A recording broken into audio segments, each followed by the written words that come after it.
Hello everyone, আশা করি আপনারা সবাই ভালো আছেন।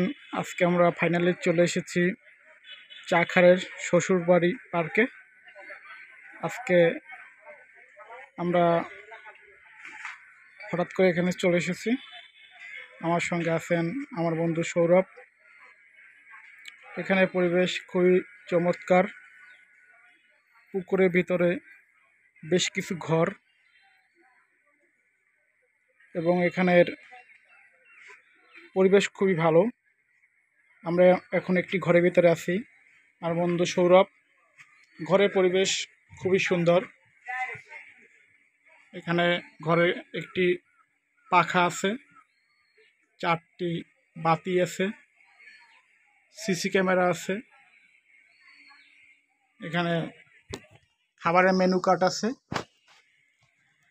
তবে পর্যাপ্ত পরিমাণ দাম খাবারের। এখানে খাবারের তালিকাগুলো আপনাদেরকে দেখাচ্ছি। খুবই ভালো ভালো মানের খাবার আছে এখানে। খাবারের পর্যাপ্ত দাম। পরিবেশ খুবই সুন্দর।